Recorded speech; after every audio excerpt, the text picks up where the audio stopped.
চাঁদাবাজিটা হচ্ছে অন্য লোক করছে। কারা জরিপ দিয়েছিলাম, 87% লোক বলছে বিএনপি লোকজন। মাসুদ কামাল সরকারকে নিয়ে অনেক আলোচনা হচ্ছে, আওয়ামী লীগের প্রসঙ্গে অনেক কিছু নিয়ে আলোচনা হচ্ছে, বিএনপিকে নিয়ে এখন প্রচুর আলোচনা হচ্ছে এবং তাদের বিরুদ্ধে নানা অভিযোগ আমরা দেখতে পাচ্ছি। সরকারের বা সরকার সংশ্লিষ্ট যারা তারা অভিযোগের তীর তাদের দিকে ছুটছেন। সমাজের নানা স্তর থেকে বা করিডোরে নানা আলোচনা হচ্ছে, চাঁদাবাজি, দখলবাজি, এইসব অভিযোগ তাদের মধ্যে আছে। তারা নিজেরা বলছে যে তারা ব্যবস্থা গ্রহণ করছে। আমি তো আপনার কাছ থেকে বুঝতে চাই যে আবার কেউ কেউ মনে করেন যে বিএনপি তো ম্যাচিউর পলিটিক্স করছে। সো আপনি বিএনপির রাজনীতিকে এখন কোন পথে দেখতে পাচ্ছেন? তার ভুল ত্রুটি, তার ভালো দিক? একটা জিনিস কি আমি বলি, আপনাকে ধন্যবাদ এই প্রশ্নটা করার জন্য। অনেকে এই কথাটা বলে থাকেন যে বিএনপির রাজনীতি নিয়ে এখন আলোচনা কেন, বিএনপি তো এখনো ক্ষমতায় নেই। বিষয়টা হলো এরকম যে মানুষ আসলে সেই দলটাকে নিয়ে আলোচনা করে যে দলটার উপর তারা ভরসা করতে চায়। যেমন ধরেন ছোটখাটো অনেক দল আছে, কিন্তু সিপিবি, বিপ্লবী, আপনার ওয়ার্কার্স পার্টি, এদের নিয়ে কিন্তু আলোচনা করে না কেউ। আলোচনা করার মতো কাজ তারা করে না, করে কিন্তু আলোচনাটা নাই কেন, কমন আলোচনা নাই এই কারণে যে তাদের উপর মানুষ এখন ভরসা করে নেই।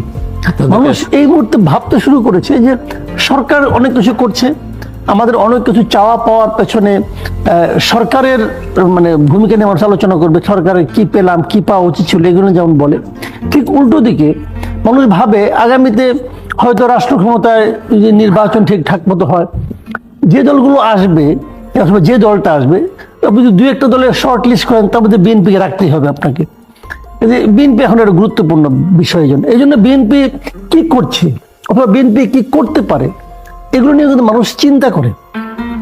এখন আওয়ামী লীগ চলে গেছে, আওয়ামী লীগ চলে যাওয়ার পর মানে বাস্তবতা যেটা মাঠ পর্যায়ে যে বাস্তবতাটা, সেখানে হলো যে অনেকেই বলে, দেখবেন বলছে যে আগে যে চাঁদাবাজিগুলো, যে অন্যায় অত্যাচারগুলো আওয়ামী লীগ দলটা করতো অথবা আওয়ামী লীগ নামধারীরা করতো, সেই চাঁদাবাজি কিন্তু বন্ধ হয় নাই, কেবলমাত্র চেহারা পরিবর্তন হয়েছে।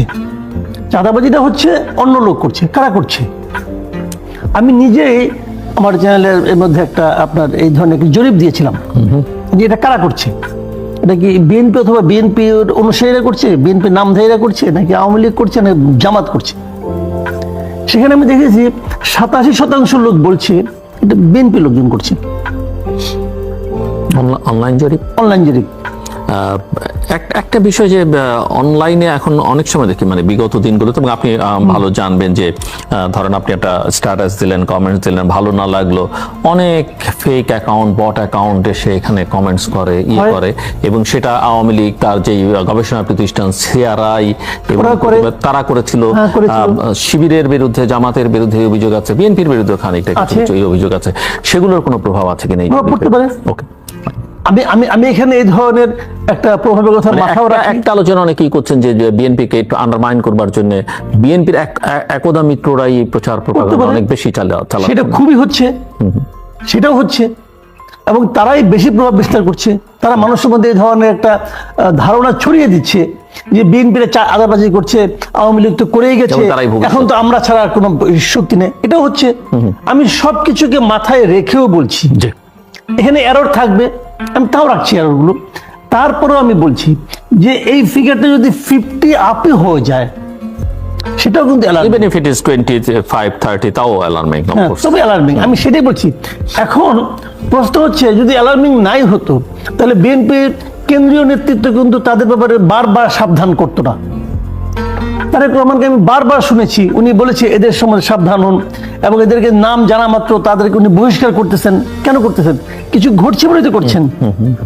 আচ্ছা, কিন্তু প্রশ্নটা হচ্ছে যে উনি এই যে কাজগুলি করছেন এর কোনো ইতিবাচক প্রভাব কি মানে প্রত্যন্ত অঞ্চলে পড়ছে কিনা? আনফরচুনেট অ্যান্সার হলো না, পড়ছে না। তারা শুনছে না এদের কথা। এই কারণে শুনছে না যে একটা জিনিস দেখেন, বিএনপি যে সমস্ত ব্যবস্থা নিয়েছে আমি মনে করি ভালো ব্যবস্থা। কোনো কোনো জায়গায় এমনও হয়েছে নিজের লোকের বিরুদ্ধে তারা মামলা করেছে, মামলা করে তারা ধরিয়ে দিয়েছে। এটা অনেক বড় একটা ঘটনা। তো বাংলাদেশে এই ধরনের ঘটনা তো সাধারণত হয় না, কিন্তু তারা করেছে। কিন্তু তারপরেও হচ্ছে না কোনো, তারপরেও মাঠ পর্যায়ে থেকে আমি ইতিবাচক খবর পাচ্ছি না কেন? এর কারণটা আমি বলি, এই কারণটা হলো কি, উনি বলছেন, কিন্তু ওনারা কি বলছেন, এই উনি এবং ওনাদের মধ্যে যে দূরত্বটা, এটি হলো মূল সমস্যাটা এখানে হচ্ছে। বাংলাদেশে একটা রাজনীতি কিন্তু অনেক আগে থেকে চলে আসছে, সেটা হলো দলের মধ্যে দল, যে তুমি আওয়ামী লীগ করো অথবা তুমি বিএনপি করো, তুমি কোন ভাইয়ের সঙ্গে আছো, মানে কোন ভাই তোমার মানে গার্জিয়ান। এরকম গার্জিয়ান কিন্তু বিএনপির মধ্যে আছে, এটা এটা একদম ওপেন, এটা সবাই জানে কে কোন দিকে, কে কোন লাইনে, কার লাইন কে ফলো করছে আছে কিন্তু। যে কারণে এক ভাইয়ের লোক কিছু করলে আরেক ভাইয়ের লোক এখন কেন্দ্রীয় তার প্রতি কোনো অ্যাকশন নিতে পারছে না। আপনি মনে করেন একটা বড় দল, যত বড় দলই হোক না কেন, উপজেলা পর্যায়ে কি হচ্ছে এটা কি জেলা পর্যায়ের লোকজন জানে না? জেলা পর্যায়ে কি হচ্ছে এটা কি কেন্দ্রের লোক জানে না? জানে, কিন্তু কিছু করতে পারে না। এই যে চেইনটা, এই চেইনটা এখন দুর্বল হয়ে গেছে বিএনপির, এবং দুর্বলের কারণে যে এখানে বিএনপির কেন্দ্রীয় নেতৃত্ব এখন মাঠে নাই। দুর্বল, কমান্ড নেই, কমান্ড ওটা নাই, এই কারণে বিএনপির কেন্দ্রীয় নেতৃত্ব এখন মাঠে নাই। মানে তারেক রহমান এখন ভিজিবল কিন্তু টাচেবল না। ওনাকে আমি দূরের থেকে দেখি, কিন্তু ওনাকে আমি স্পর্শ করতে পারি না, মানে আমার স্পর্শের দূরত্বে নেই। কিন্তু দলের মধ্যে এটা কিন্তু একটা মানে গত যখন আওয়ামী লীগ আমলে উনি যতটুকু প্রভাব বিস্তার করতেন তার দলের লোকের মধ্যে, এখনো ঠিক ততটুকুই করেন। কিন্তু তা কেন করবেন? এটা তো আর বেশি করা মানে প্রয়োজন ছিল। সেই জায়গাটাতে আমি মনে করি একটু দুর্বলতাটা আছে, এবং আলোচনাটা বিএনপিকে নিয়েই হবে আগামীতে, আরো বেশি বেশি হবে। আমি মনে করি, আমি যদিও আমি নিজে বিএনপির সমর্থকও না, বিএনপি করিও না, তারপরে আমি মনে করি সাধারণ মানুষের দৃষ্টিকোণ থেকে, কারণ আমাদের হাতে ভরসার দল কিন্তু খুব বেশি নাই। আমরা কিন্তু কয়েকটা দলকে নিয়ে আমাদের ভবিষ্যৎ চিন্তা করতেছি, আমাদের ভবিষ্যৎ কার হাতে থাকবে।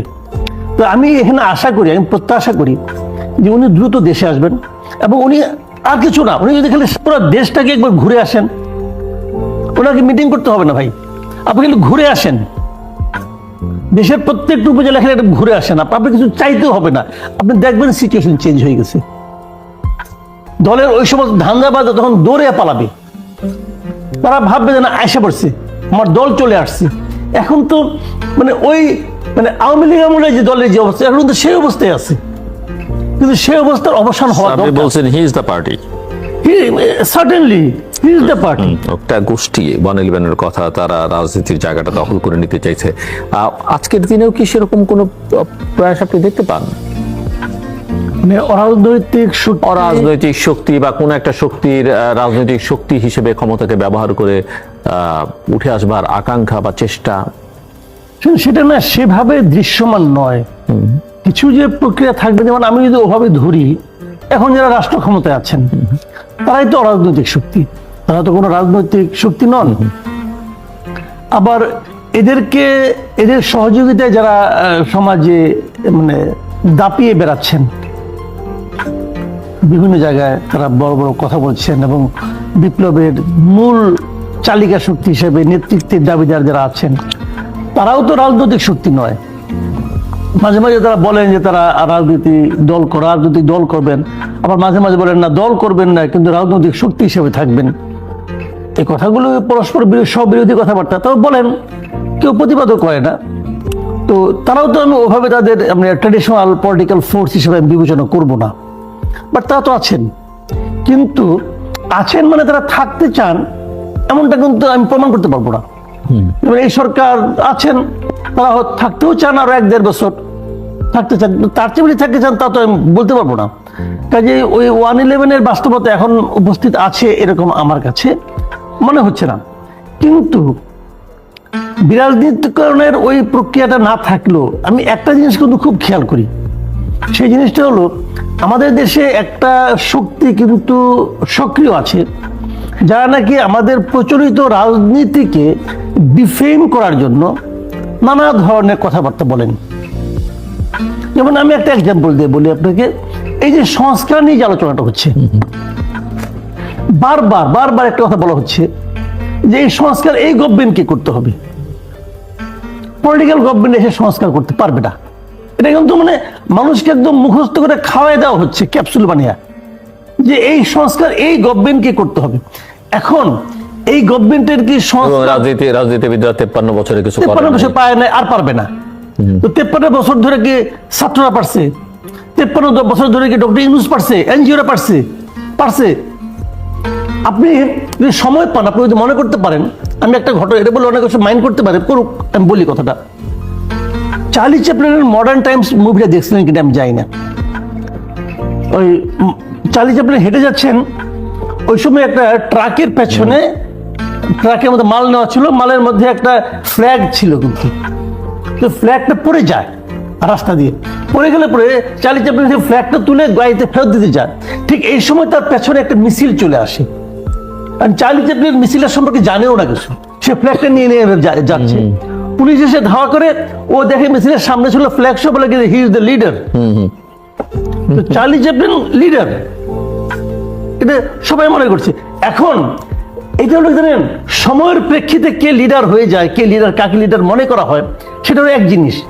কিন্তু সে আসলেই লিডার কিনা এটা প্রমাণিত হয় তার পরবর্তী কর্মকাণ্ডে। তো ডক্টর ইউনূস কাকে লিডার মনে করেছেন না করেছেন ওনার ব্যাপার, এটা ওনার নিজস্ব জ্ঞান, বুদ্ধি, রুচি অনেক কিছুর উপর নির্ভর করে। কিন্তু আমরা কিন্তু সে লিডারশিপ কোয়ালিটি দেখতে পাচ্ছি না এখন। লিডারের কাজটা কি? লিডারের কাজটা হলো মানুষকে, জনগণকে একতাবদ্ধ করা। আর এদেরকে দেখছি এরা একটা জিনিসই জানে, সেটা হলো মানুষকে বিভক্ত করা। বিভক্তির মধ্যে শক্তি আছে, এই কথাটা একমাত্র হোমিওপ্যাথি ছাড়া আর কেউ বলে না। হোমিওপ্যাথিতে বলা হয় যে যত বেশি বিভক্ত হবে তত নাকি পাওয়ারফুল হয়। এই হোমিওপ্যাথির চিকিৎসা এখন চলছে দেশে, বুঝছেন? এই হোমিওপ্যাথির রাজনীতি দিয়া আপনি একটা জাতিকে কতদূর অগ্রসর করতে পারবেন আমি জানি না, অথবা কোন রোগ নিরাময় করতে পারবেন সেটাও আমি বলতে পারবো না। তবে আশাবাদী হওয়ার কোনো ব্যাপার না। যে কথা বলছিলাম আপনাকে, সেটা হলো যে সংস্কারটা এই সরকারকেই করতে হবে। তারা এটা কিন্তু মানুষকে বোঝানোর চেষ্টা করছে, আগে সংস্কার পরে নির্বাচন। প্রশ্ন হলো, আপনি সংস্কার করার জন্য যোগ্য ব্যক্তি কিনা, অথবা আপনি যাদেরকে দিয়ে সংস্কারটা করাচ্ছেন সেটা কি মানে ভালো কিছু হচ্ছে কিনা, এটা নিয়ে প্রশ্ন উঠতে পারে। কারণ অলরেডি আমরা কিন্তু 4টা সংস্কার কমিশনের রিপোর্ট দেখে ফেলেছি। পুরো রিপোর্ট আবার দেখায় না, পুরোটা কিন্তু পাবলিক ডোমেনে দেয় না, খালি সিনোপসিসটা দেয়। কেন ভাই পুরোটা দেন না কেন? পুরোটা আপনি কেন দেন না? ওটা কি আপনার property? Is it your personal property? এটা তো পাবলিক প্রপার্টি। তো পাবলিক প্রপার্টি আপনি কেন পাবলিক ডোমেনে দিবেন না? দেয় না এই কারণে তারাও জানে যে পাবলিক ডোমেনে দিলে পাবলিক এটা চুলচেরা বিশ্লেষণ করবে, এবং বিশ্লেষণ করলে পরে বোঝা যাবে যে কত বড় পর্বতের কত ক্ষুদ্র মুশিক প্রসব হয়েছে, এটা পাবলিক বুঝে ফেলাবে। এই ভয়ের পাবলিক ডোমেনে দেয় না, দেয় খালি ছোট একটা অংশ। আমি একটা এক্সাম্পল দিয়ে বলি, আমার খুব জানার ইচ্ছা ছিল যে এই যে সংবিধান সংস্কার কমিশন করছে, এরা তো অনেক কিছু বার্তা দিচ্ছে, কি কি লজিকে বাদ দিচ্ছে, এটা আমার জানার ইচ্ছা ছিল। লজিকটা কি? লজিকটা কথা পেলাম না, খালি বললাম বাদ দিচ্ছে। আচ্ছা, আমার আগে দিন জানার ইচ্ছা ছিল রাষ্ট্র ধর্ম কি আছে, রাষ্ট্র ধর্ম ইসলাম এটা কি আছে কিনা, সংবিধান থাকবে কিনা, আমি পাচ্ছি না কোথাও খুঁজে। তো আপনি ধর্ম নিরপেক্ষতা বাদ দিলেন, রাষ্ট্র ধর্মকে রেখে দিলেন, কি করলেন ভাই? মানে অনেকগুলি পয়েন্ট আলোচনা করা যায়, কিন্তু কাজে এগুলো দেখে না আমার কাছে মনে হচ্ছে যেমন নির্বাচন ব্যবস্থা সংস্কার যে কমিশনটা করেছে, তো এরা আপনার 1% ভোট লাগতো আগে ইয়ের জন্য, এই কি বলে ইন্ডিপেন্ডেন্ট, এখন এটা চেঞ্জ করে কি করছে 500 লোক লাগবে। আবার এই 500 লোকের কিন্তু হলফনামা দিতে হবে, মানে বিষয়টাকে আরো জটিল করে ফেলে। ভোট একটা গোপনীয়তার বিষয়, কেন এটা কি ভোটারের গোপনীয়তা নষ্ট হচ্ছে না, লঙ্ঘিত হচ্ছে না বলে? আপনি কেউ যদি নিজের থেকে প্রকাশটা করে, আপনি তো কাউকে তাতে হলফনামা দিতে হবে, কিন্তু হলফনামার তো একটা মানে এটা কেন আগে গেলে সিগনেচার হবে না, হলফনামা দাও তুমি। তো এইগুলি কি, এগুলি কেন? বোঝা যায় যে এগুলি একটা মতলবী রিপোর্ট, মানে তারা মনে মনে ধরেই নিয়েছে যে ওই বিশেষ দলটাকে আমি আসতে দেব না নির্বাচনে, তারা যদি স্বতন্ত্র এসে যায় তাও যাতে না পারে, অতএব এটা করতে হবে। তো এরা বলতেছে যে এরাই সংস্কার নাকি করবে। 4টা দেখছি, 4টার যতটুকু খালি ধারণা পেয়েছি এতে আমি চূড়ান্ত হতাশ। বাকিগুলি যে কি হবে এটা আল্লাহ মালুম, আল্লাহ জানেন কি করবেন। আবার ওনারা কি বলেন, এই যে সংস্কার আমাদেরই করতে হবে। আপনাদের তো করার ক্ষমতা নাই রে ভাই, আপনাদের তো ক্ষমতা নাই। কারণ এই সংস্কার কমিশন যখন হয় তখনই আমি কিন্তু বারবার বলেছিলাম যে এই সংস্কার এই লোকগুলিতে হবে না, এই লোকগুলি কিন্তু আমরা চিনি, এই লোকগুলো যে হবে বায়াস পার্সন সবাই। আবার ওই পোলাপানকে খুশি করতে হবে, নাহলে সমস্যা। এই জন্য 21 বছর বয়সে এমপি হইতে পারবে। ভাই এমপি হইতে পারবে 21 বছর বয়সে, আপনি এটা কি কারণে বলছেন? আপনি একটাই মাত্র উদ্দেশ্য, এই যে এই স্টুডেন্টদেরকে খুশি করতে হবে। তো এই সমস্ত পরিবর্তনগুলি কেন? আবার ইউনুস সাহেব বলে যে ওটা যা ওটা হয়েছে কিনা জানি না, 17 বছর করলে ভালো হয় না, কি করলে ভালো হয়, উনি আবার ভোটার একটু কমাতে চান। মানে সবাই মানে বোঝা যাচ্ছে যে একটা মানে ভাবখানা এরকম যে আগামী নির্বাচনটা কি হবে এটা মাথায় রেখে তারা সবাই করতেছে। কিন্তু যখন একটা সংস্কার আপনি করবেন, তো একটা নির্বাচনকে মাথায় রেখে আপনি করবেন না। এটা তো একটা কমিশন করছেন, সরকারের টাকা দিয়ে করছেন না ভাই, এটা তো আমাদের ইনভলভমেন্ট আছে, আমাদের তো টাকা আছে এখানে। এই লোকগুলিকে জয়েন্ট সেক্রেটারি বেতন দিয়েছেন আপনি, তারা কি করছে বসে বসে এখানে এই কয় মাসে? তো যাই হোক, এইগুলি এই আপনি যে কথাটা বললেন যে বিরাজনীতি করেন একটা ব্যাপার, সেখানে কিছু কিছু কিন্তু টের পাই